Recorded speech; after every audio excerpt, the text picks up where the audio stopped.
All right, what's going on, everyone? Welcome to Week 8 of the Fantasy Life. As always, I'm the Big AC Andy Chevalier, here with my partner, the Portuguese Prince, Chris Dacosta. Coach, how was your Week 7? How'd you do?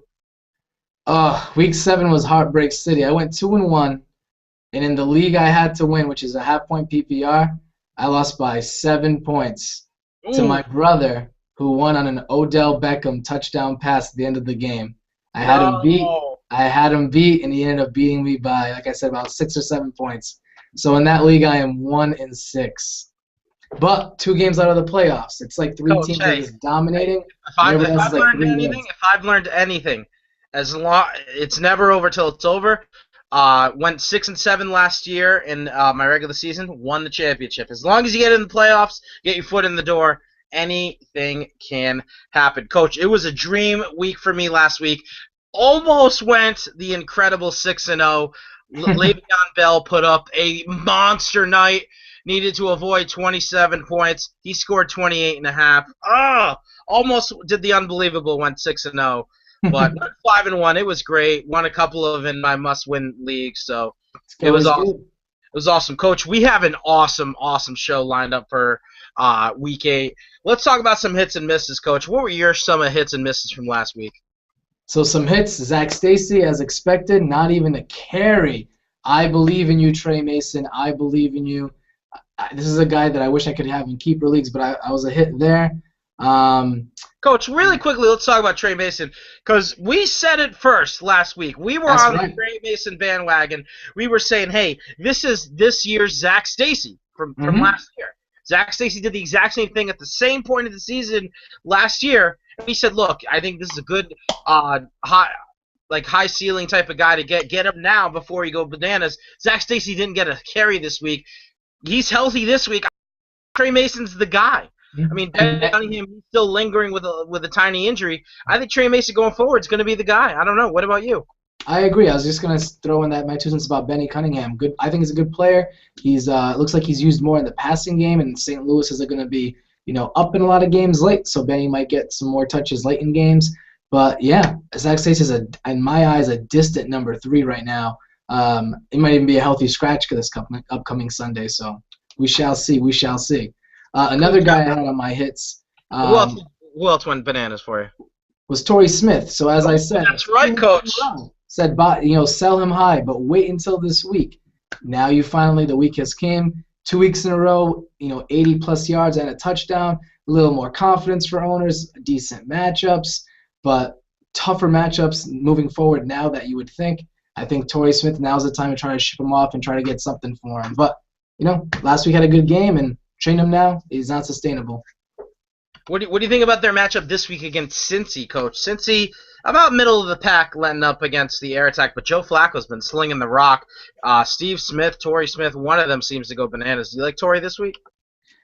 Um, you know, since his defense has been a little underwhelming, but I still believe, kind of like Carolina's defense, they have a good core. They have guys with pride. Um, they can't have 3 straight terrible games. They've had terrible games against New England last week as well.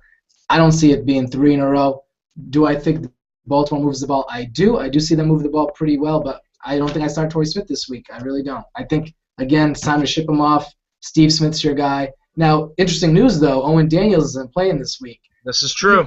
Maybe that changes things, or maybe it gives guys like Marlon Brown an opportunity to shine. Who knows? So that does change some things around for me, in all honesty. But their running game, again, Justin Forsett's catching balls in the backfield, and we glow about him every week. I don't know. I ship off Torrey if I can. Coach, I had a couple good predictions last week too. Cordell Patterson scored a touchdown. I was feeling it. I just felt like the matchup was there. That being said, it wasn't anything that great. What do you have? 2 catches? Yeah, 2 catches, a touchdown. Still not doing that big return game that we were hoping for.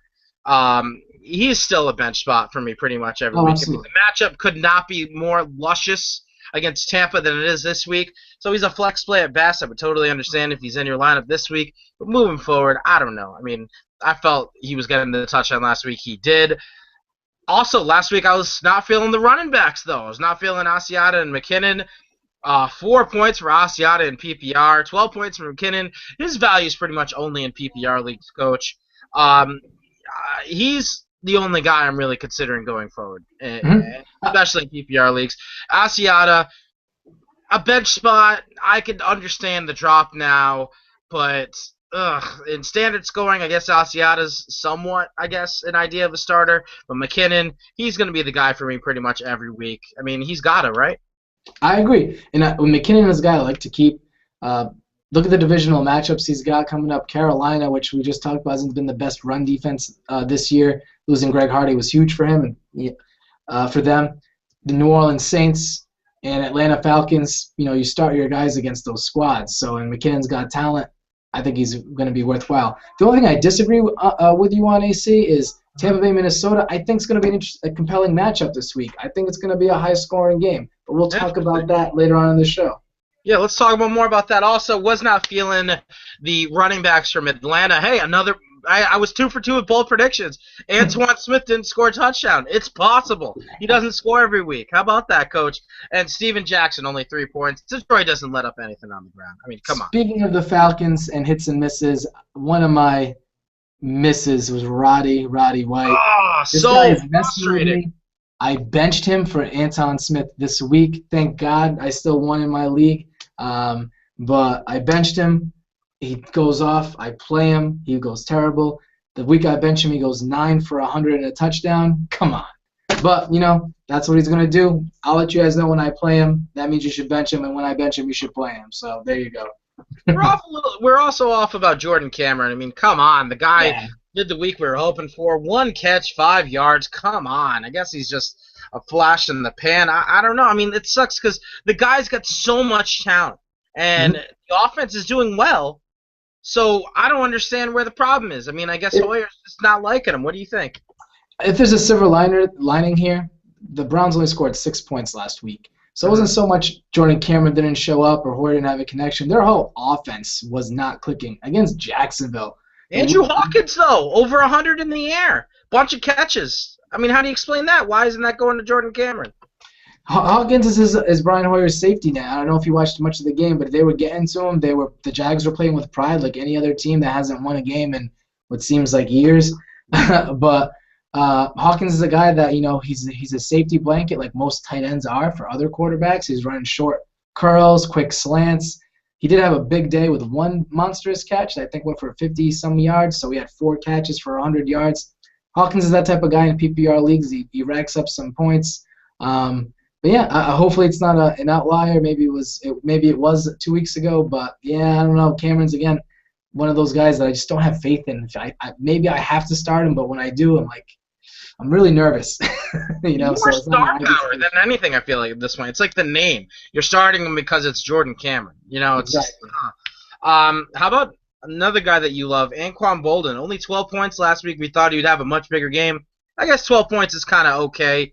We were hoping for more against Denver, but going forward, I mean, he's got to be the guy, right? Do we have to talk about the Niners-Broncos game? Ooh, no, Coach. That's right. You're the Niners guy. I think, honestly, the Niners receivers, it's a carousel. 1 week it's going to be Q. 1 week it's going to be Crabtree. 1 week it's going to be Stevie. And Stevie and Anquan Boldin are the red zone guys, but Vernon Davis is back. Fantasy-wise, they're not bad guys to have. They're capable of having a good week, like Q had a couple weeks ago. Crabtree had 2 weeks before that. Stevie, the last few weeks, he hasn't had too many catches, but he's scored. So you never know where it's coming or how in San Francisco. Frank Gore's been frustrating. The only guy that's worth having week in, week out is Kaepernick. He's a top 8 quarterback, I believe. So I don't have, again, it's one of those things where I don't have confidence rolling out those guys as a Niner fan or a fantasy fan, but not a bad guy to play in your flex if you got Anquan, Stevie, or Crabtree. I think you can do much, much worse. Don't forget, Bolden is getting the targets. He's getting the catches. So he does have his value. He's as close to the most reliable target in the air right now for the Niners. Let's do some starts and sits, Coach. I'm going to start off with a guy I talked about a lot recently. I called him a ham and egger a couple weeks ago. but I'm a big fan right now. Lamar Miller. This guy's kind of a must-start for me. He's getting the rock. He's going to touch the ball at least 20 times, Coach. And here's the thing. Jacksonville is one of the worst statistical defenses. The guy has been solid every single week. I want to try to get him in at least every league I could. I tried to get him last week, and I wasn't really successful in any leagues in trying to get him. He had 20 touches for a total of 80 yards, and he had 1 touchdown. Expect great things out of him this week. And remember, there's no Sean Moreno. Lamar Miller, you got to start him this week, Coach.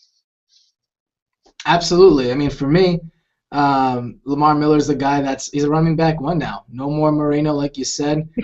The Dolphins, they're not a bad team in all honesty, and their offense is starting to get a little bit better with Ryan Tannehill, which we're going to talk about. But Lamar Miller, yeah, you got to be starting him week in, week out. I think he's a solid, unbelievably so, but a solid low-end RB1, high-end RB2 even. Coach, let's talk about Ryan Tannehill. I know you wanted to talk about him. Is he a guy that you like this week? Some guys respond well to pressure. Ever since Coach Philbin basically did not back him about 3-4 weeks ago, he's been, I wouldn't say letting it up, but he's been consistent. 17 points, 20 points, 23 points. Pretty easy math, but averages 20 points a week over his last 3 games. He's thrown for a touchdown every game. He hasn't thrown for more than 1 pick. If you're going to put out a quarterback that's not guaranteed, but pretty much guaranteed to put up 20 points, not a bad player to start, especially if you got a guy like Kaepernick on bye this week. And going up against Jacksonville, which I know just made Brian Hoyer look a little foolish, but I don't think that holds up against the Dolphins. I think Tannehill has a good game on the road, but really up the highway in Florida to Jacksonville. I think he shows up and puts up above that average of 20, maybe 25, 28 points this week. Yeah, since that week after week 3, Coach, since week 4 going forward, he's had 2 touchdowns in all of those games. Only 1 game he had multiple interceptions. So yeah, he's been pretty rock solid in leagues where you get 6 points for throwing touchdowns. He's put up at least 20 points every week, which is pretty good. I mean, if you get a 20 spot out of your quarterback, what else can you really ask for? Exactly. Especially at Ryan Tannehill. So yeah, he's exactly what he said. He's consistent. He's not going to put up the Peyton Manning numbers, and his ceiling isn't that high, but his floor isn't really that low either. So he's going to be pretty consistent. I am a fan of consistent guys. I don't like going for the home run or nothing. I like getting those ground rule doubles. I'm okay with that in fantasy. Speaking of guys who's been pretty consistent, Mohamed Sanu. Last week he only had 3 catches for 57 yards, so not double digits in PBR, but he's facing a decent Baltimore defense. But I'll tell you what, they give up a lot in the air, especially to team number 2s. If A.J. Green plays, I definitely like Sanu, and it doesn't look like A.J. Green's going to play. But that being said, I still think Sanu's going to be good. Look, Reggie Wayne, Roddy White had one of their best games of the season against Baltimore, and they're the team's number 2. If you're a talented number 2 receiver, and I believe Sanu is definitely a talented guy, expect a lot out of him. You're not going to beat Baltimore on the ground. You're going to beat him in the air. The Red Rifle is, I think, going to air it out a lot this game. I think he's going to have to. I think Gio and Jeremy Hill are going to struggle, and we're going to talk a little bit more about that later on. But I like Sanu going forward. I was a fan of him since week 2, and I think with A.J. Green out, it's now his show. Yeah, I mean, I couldn't agree more. Sanu's a guy that, especially with Marvin Jones out too, he's at least the number 2 option. And since Tyler Eifert's out for a while, Jermaine Gresham hasn't been doing much. Who else are you going to throw to? And if you believe in volume, if you like guys that are just the guy, Sanu's not going anywhere. He's been healthy, and when he has played, even in sparingly, he's shown up. He can even surprise you with a throwing touchdown, which is always nice to see a receiver do that. But yeah, Sanu is another one of those guys where you got him, you got to roll him out. Double wide receiver 2 for sure. I completely agree with you, Coach. I mean, it's funny how in a lot of fantasy leagues, it's been a little frustrating kind of figuring out who to start every week. I'm going to give you a great example. I know you love this guy, DeAndre Hopkins out of Houston. I get a lot of Andre questioned, a lot of Andre Johnson, DeAndre Hopkins this week. Who are you feeling this week out of Houston, Coach? I know he hasn't been on any highlight reels as of late, but if you watched last Monday night, DeAndre Hopkins, he had a good game. He had More than 5 catches, 100 yards, but he had a costly fumble late in the game that cost his team a win. And for me, I like guys like Hopkins after they do something like that, because after you feel like you lose the game for your team, you're focused, you're driven. Coach O'Brien's been talking about him, saying that he's been first guy in this week, and I feel like he's got something to prove. Maybe this is more of an intuition, a gut feeling, but you just cost your team a game. You have a huge division matchup coming up against the Titans, which is a game you must win as a 500 ball club team as the Texans. They're starting their third string running receiver. Yep. So they're going to try to take advantage of opportunities there by trying to force the ball downfield and try to win this game early and fast. I think it's one of those games where DeAndre Hopkins shows up and tries to show that he's a professional and he can rebound from this. He's a talented guy. Either way, Andre and DeAndre, to me, they're right here. They're equal pretty much every week. But I think this week DeAndre is a guy you want to have some more faith in than you probably feel right now. I like them both, Coach. I definitely like them both. But here's the thing. DeAndre Hopkins, he's had double digits every single game. Andre Johnson isn't 100%. He's questionable right now in the injury report. DeAndre Hopkins has had double digits. He's had no touchdowns since he scored 3 out of his first 4 games. But he's been pretty consistent. Indy kind of really put up a stinker for him, and that was a game I told a lot of people to start DeAndre Hopkins. But he just came off a 100-yard game against Pittsburgh. I like him against Tennessee this week. I think you will not be disappointed in starting DeAndre Hopkins. Speaking of disappointment, Coach, I can't even believe I'm going to say it.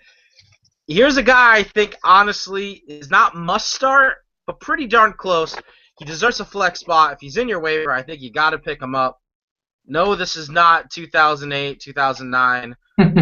Darren McFadden. Run DMC. Can I say that with a straight face right now? Did I lose all credibility right now?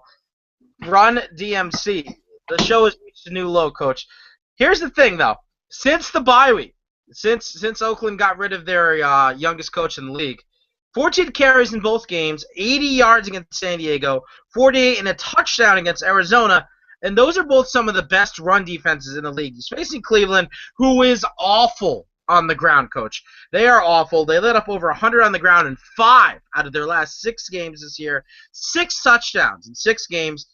DMC's getting the rock. He's catching some passes. Coach, I mean, clearly MJD's Maurice Jones-Drew is not a factor right here. Run DMC. Am I crazy right now, Coach? Has the show lost all credibility? Or do what I'm saying have any merit? I think so. I'm a little heartbroken because losing to my brother by 7 points, as I mentioned earlier. He's a Raiders fan, and he also started McFadden. So before that ODB touchdown, I was up big because the Run DMC touchdown came right before it. But aside from that, that hyphen in MJD is pretty much his career now. It's over. Unfortunately, he's in Oakland, the black hole. He's not healthy. He's not fast. It's not happening. With Darren McFadden, Sperano believes in him, and he believes in the old reliable. I don't know if you remember the last time he was a head coach, but that was when Reggie Bush was going off in Miami. He believes in running the football. And I don't know if you've noticed who the quarterback is in Oakland. A talented young guy, but still a rookie. Sperano's from the old school. He's running. He's using the trenches, using the O-line. I think your point's valid. He's a little fragile, so I don't know how much more carries he's going to get. But in this day and age in the NFL, if your guy is getting you 14 carries in back-to-back games, I think you take that, especially for a high-end flex, low-end RB2 even, in Darren McFadden. Yeah, I agree with you, AC. I love him this week, but don't fall in love with him, people. He's never had a season where he's played the entire season. So just throwing that out there. Don't fall in love with him. He's going to let you down. He's like Eli Manning. You're love that you're bringing him to the dance, but he's going to break your heart. Trust me. Let's talk about go from one of the older, more veteran running backs to one of the younger running backs. Bishop Sankey. Coach, I'm not feeling him this week. What do you think about Bishop Sankey this week? 8 for 27, 18 for 61, and 16 for 56. Those are his totals for the last 3 weeks without catching either. So Sankey, it's been a disappointment. You know, guys, people that drafted him probably were pretty excited. I feel like he was one of those hot rookie names that people drafted a little earlier than they should have. Like I know I wanted to draft him, but I knew I wasn't going to overdraft him. So thankfully other people in my leagues were taking him. and they saved me a headache. He's not going to be a must-start. We talked about the Texans this week. J.J. Watt and that Texan defense, pretty good run defense. There's a third-string running back in front of Bishop Sankey and Mettenberger from LSU. The Texans are going to load up the box with 8 people and dare this kid to throw the ball all day long. And mind you, Houston's secondary isn't bad with Joseph and Schwein, Switchberger, whatever his last name is. I can't think of it right now. But their defense is pretty good. I don't think they're going to be worried about one-on-one matchups against this guy.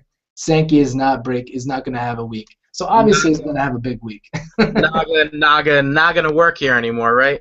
But no, and also another name I want to throw out there, Jadeveon Clowney might be coming back this week. So that's something else to think about. And whether or not he's effective, you pay attention to him. So that's another. And he's intimidating. Just him out there is intimidating to players, I think. Coach, I'm gonna make a bold statement this week. I'm gonna say I am not feeling the Cincinnati running backs. Now with Jeremy Hill, that's kind of an easier statement to make. He's the goal line guy. He's touchdown dependent. He's only had double-digit games twice this season in PPR leagues, and both were games where he scored a touchdown. He doesn't score a touchdown. He's kind of fantasy relevant. But Gio Bernard, can you really sit him? I think you can this week, and I'll tell you why. He torches bad defenses. That's been proven. 169 total yards and a touchdown against Atlanta.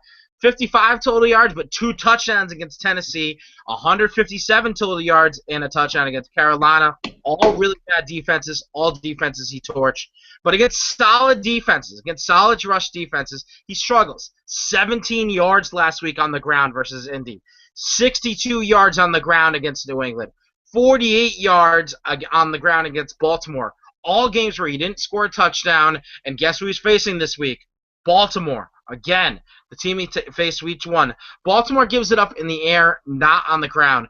Gio will get some of his catches in the air, but he's only had, I think, 6 total catches in the past 3 games. So he's not even getting it done in the air for you. So I honestly think you could bench him. I mean, I think he's a flex play at best this week. Coach, can you give me the seal of approval and back me up on this one? Well, I fell asleep out of disbelief after you said that the Patriots had a good run defense. But other than that, I don't think I can. I'd go as far as say benching Gio. I could see you being worried about it, but I don't see him not at least being a flex play for you this week. I can't give you my seal of approval on this one. Jeremy Hill, absolutely bench him all day. But Gio Bernard, I have trouble doing that. Coach, come on. Oh, I think I lost you.